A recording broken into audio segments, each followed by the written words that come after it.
Diaspora FM, le journal.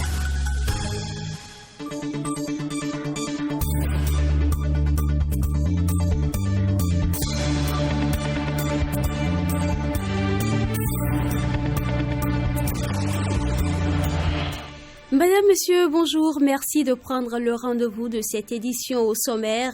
2328 aspirants vont être bientôt recrutés pour le compte de l'enseignement secondaire. C'est l'une des décisions du Conseil des ministres tenu hier. Les acteurs culturels béninois plaident pour des mesures d'accompagnement à leur endroit suite à la suspension des manifestations culturelles et festives. Vous entendrez quelques-uns dans ce journal. Et puis au Sénégal, le lancement officiel de la grande coalition de l'opposition est prévu pour cet après-midi. À travers cette action, l'opposition entend affûter ses armes pour les prochaines élections locales. Bienvenue à toutes et à tous. Clémence Tonoucoin.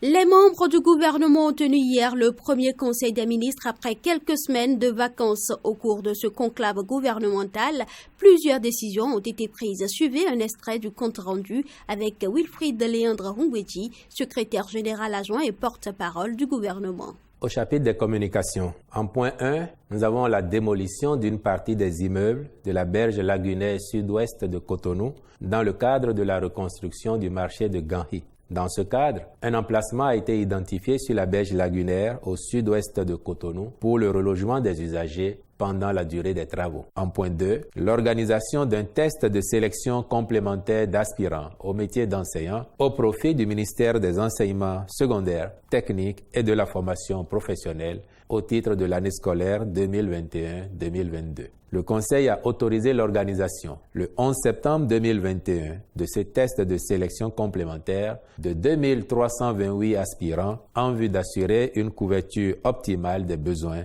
pour l'année scolaire 2021-2022. En point 3, les mesures urgentes pour faire face à la persistance de la pandémie de la COVID-19. À ce propos, au terme de l'article 66 de la loi portant protection de la santé des personnes en République du Bénin, l'État peut rendre obligatoire certains vaccins pour une frange de la population. C'est pourquoi le Conseil a décidé de rendre obligatoire la vaccination contre la COVID-19 pour le personnel médical, paramédical, pharmacien, aides-soignants, de même que pour le personnel administratif des formations sanitaires publiques et privées, comme pour le personnel des officines pharmaceutiques. En outre, le Conseil a instruit les ministres, les responsables de toutes les institutions publiques et de toutes les structures privées à l'effet de recommander fortement la vaccination contre la COVID-19 à tous leurs agents. En tout état de cause, les mesures ci-après sont réactivées et ou instituées pour renforcer la lutte contre la COVID-19.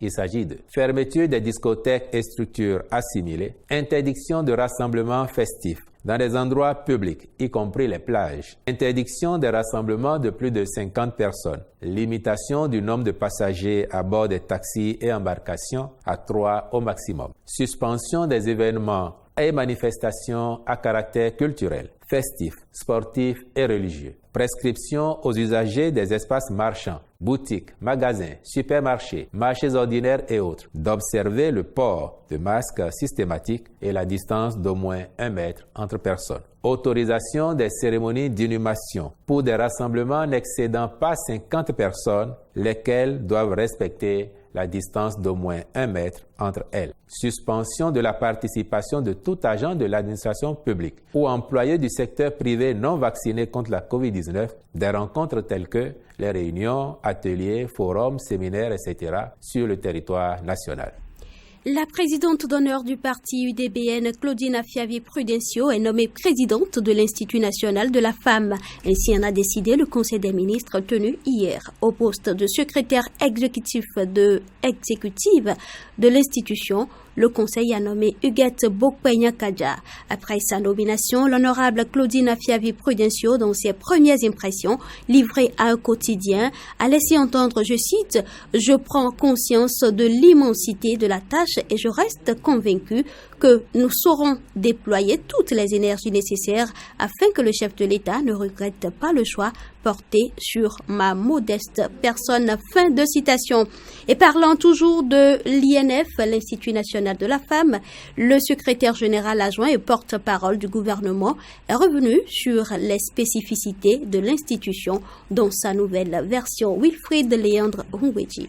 L'Institut national de la femme, dans sa nouvelle configuration, est créé en Conseil des ministres du mercredi 21 juillet dernier. L'organisme a pour mission essentielle de contribuer à promouvoir les droits des femmes. Qu'est-ce qui différencie le nouvel institut de l'ancien, connu sous l'appellation de l'Institut national pour la promotion de la femme? Suivez la réponse de Wilfried Léandre Hungweji, secrétaire général, adjoint et porte-parole du gouvernement. Ce qui change fondamentalement, c'est que l'Institut dispose désormais d'un fonds d'assistance aux victimes, mais aussi et surtout d'un secrétariat exécutif qui va être au quotidien en charge de l'étude et de la gestion des dossiers. Et puis, le plus important, l'Institut aura la capacité d'ester en justice et de se porter partie civile. Au regard des prérogatives qui sont attachées à l'Institut, vous comprendrez bien que les victimes, désormais, auront au moins une structure à laquelle s'adosser. Si après elles font l'objet de représailles, cela s'analyserait également en termes de violence ou de discrimination d'une manière ou d'une autre, et l'Institut sera encore présent à leur côté. Dans tous les cas, le chef de l'État a dit qu'il faut promouvoir la femme béninoise, favoriser son émancipation, et c'est pour ça aussi que dans ses attributions, l'Institut aura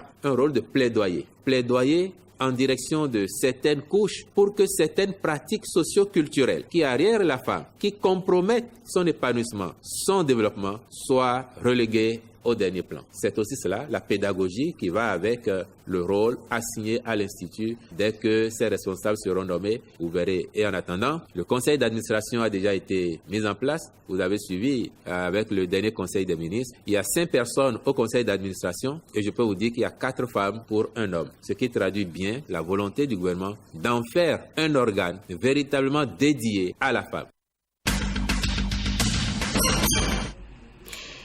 Alors, le gouvernement béninois, à travers le comité interministériel de gestion de la COVID-19, a décidé de suspendre toutes les manifestations culturelles et festives sur toute l'étendue du territoire national jusqu'à nouvel ordre. Cette décision date du 25 août dernier, confirmée par le Conseil des ministres tenu hier, vise à limiter la propagation de la maladie. Les acteurs culturels apprécient la décision et plaident pour des mesures d'accompagnement. Nous avons rencontré quelques-uns d'entre eux. Une décision pareille, c'est pour épargner les vies, c'est pour que nous puissions nous protéger nous-mêmes et protéger les autres et puis reprendre de plus belle. Parce que ça ne sert à rien de se rassembler, de faire la fête, même si c'est important de s'épanouir. Et après, tomber malade ou perdre sa vie, je crois que la meilleure des choses à faire, c'est plutôt de respecter cette décision le temps qu'on ne trouve une solution durable. Si le gouvernement peut accompagner un temps soit peu les acteurs culturels, les promoteurs culturels dans cette période-là, ça nous ferait beaucoup de bien, ça nous soulagerait. C'est pas de bon gré que le gouvernement est obligé de prendre ces mesures, mais c'est beaucoup plus pour essayer de protéger les populations. Donc moi je pense que notre gouvernement est responsable et a pris la mesure de la décision et nous allons essayer de respecter cette décision le temps que les choses rentrent dans l'ordre. Je souhaite bon courage à tous les acteurs culturels qui se nourrissent de ça parce que c'est pas facile pour nous de vivre disons ces moments de suspension. Vous voyez des concerts ont été prévus et à 2 jours ont été annulés avec beaucoup de dépenses, tout ça. Je pense que c'est des désagréments, mais qui valent la peine d'être vécus. Et donc, beaucoup de courage à tout le monde pour supporter le temps. Nous sommes à la veille d'une rentrée et il y a beaucoup de choses. Donc, il faut véritablement ce côté social qui doit s'ajouter à ce communiqué, à l'application stricte de ce communiqué, parce que c'est l'État qui prend la décision. En tant que population, nous avons le devoir, l'obligation de suivre, mais ce serait bien également que l'État accompagne les acteurs culturels. Les nouvelles africaines et internationales. Au-delà des frontières du Bénin au Sénégal, la grande coalition de l'opposition va être lancée officiellement cet après-midi. Elle va regrouper le PASTEF d'Ousmane Sonko, Taksaou Sénégal de l'ancien maire de Dakar, Khalifa Sall et le Parti de l'Unité et du Rassemblement Pur. Mais le Parti démocratique sénégalais PDS d'Abdoulaye Wade s'est d'ores et déjà démarqué de cette coalition. Dans ce communiqué, le PDS indique que des points de désaccord subsistent et dit constater des jeux dans l'ombre et des subterfuges qui plongent toute l'initiative de cette nature. L'initiative s'inscrit dans le cadre des préparatifs des élections locales de janvier prochain. Au Congo-Brazzaville, suite à une opération de destruction de médicaments de la rue par la police, les revendeurs de ces produits ont saccagé une officine appartenant au président de l'ordre des pharmaciens. Désormais, les pharmaciens demandent aux autorités d'agir face au commerce illicite de médicaments. Hier, les pharmaciens ont fermé tous leurs établissements de 5h à 12h en réponse au pillage d'une pharmacie légale par les vendeurs de médicaments de la rue. Cette concertation doit permettre de discuter sur les mesures à prendre pour que nous ne subissions plus, pour que ce genre d'actes ne se répète plus, a-t-il ajouté. Et pour finir, l'homme armé qui a mené le 25 août dernier une attaque dans le quartier des ambassades de la capitale économique de la Tanzanie, Dar es Salaam, était un terroriste, a annoncé aujourd'hui même un responsable de la police. Les investigations policières ont révélé que l'assaillant, identifié sous le nom de Hamza Mohamed, était une personne qui avait une vie secrète avec tous les indicateurs de terrorisme, a indiqué à la presse le directeur des enquêtes criminelles. La page sport de ce journal.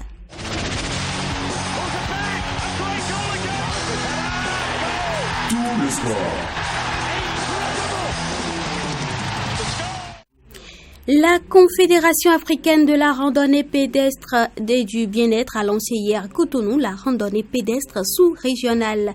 Un rendez-vous sportif qui a réuni des compétiteurs venus de plusieurs pays de l'Afrique de l'Ouest. Compte rendu, Samson Ouké. Ils sont venus de 7 pays de la sous-région pour participer à cette compétition sportive, une initiative de la Confédération africaine de la randonnée pédestre. Son objectif est de promouvoir le bien-être de l'homme à travers le sport. Marie-Laure Essan, présidente de la Confédération africaine de la randonnée pédestre et du bien-être. La Confédération africaine des randonnées pédestres et de bien-être pour tous, modestement, se veut au service du mouvement sportif africain, au service d'une Afrique vivante et en très bonne santé. C'est enfin ce plan d'action qui rassemble toute l'Afrique de l'Ouest ici à Cotonou. Après Abidjan-Dakar, c'est le tour de la Fédération béninoise de sport pour tous d'accueillir la rencontre de la zone 1, l'Afrique de l'Ouest.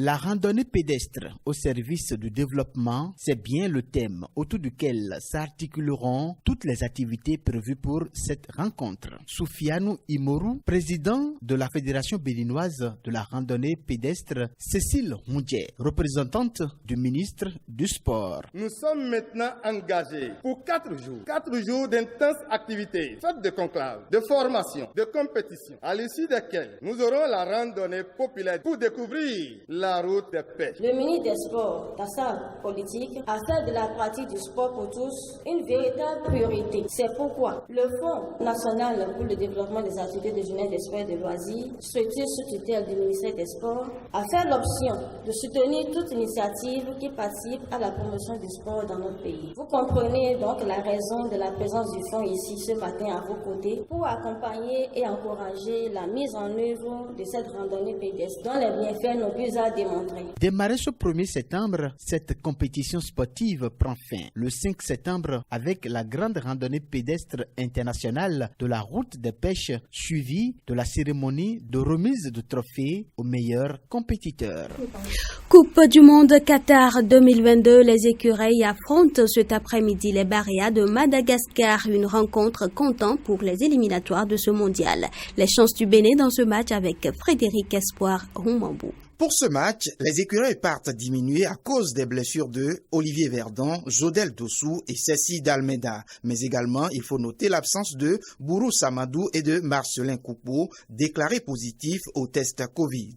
Les 3 premiers ont été remplacés par des joueurs locaux, notamment Ibrahim Ogunlola, Roland Beakou et Olympe Ganti, qui ont effectué le déplacement. Descendus à Antananarivo hier mardi, les joueurs et les membres du staff technique sont établis au Novotel Hôtel de la capitale malgache. Une séance de reconnaissance de terrain est prévue pour ce jour. Pour rappel, le Bénin évolue dans la poule J en compagnie du Madagascar, de la République démocratique du Congo et de la Tanzanie. Aucun de ces 4 pays, faut-il le rappeler, n'est qualifié pour la prochaine Coupe d'Afrique des Nations Cameroun 2022. Les poulains de Michel Dussuyer pourraient-ils partir d'un bon pied dans ces éliminatoires? Pour le savoir, rendez-vous demain, jeudi à 17h, heure de Cotonou.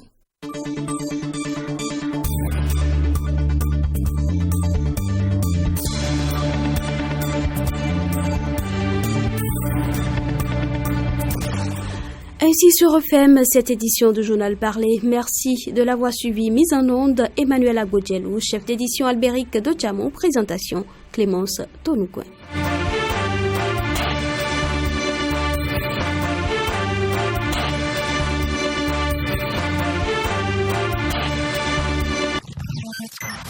Diaspora FM et d'un TV du groupe de presse. Interactif du groupe de presse.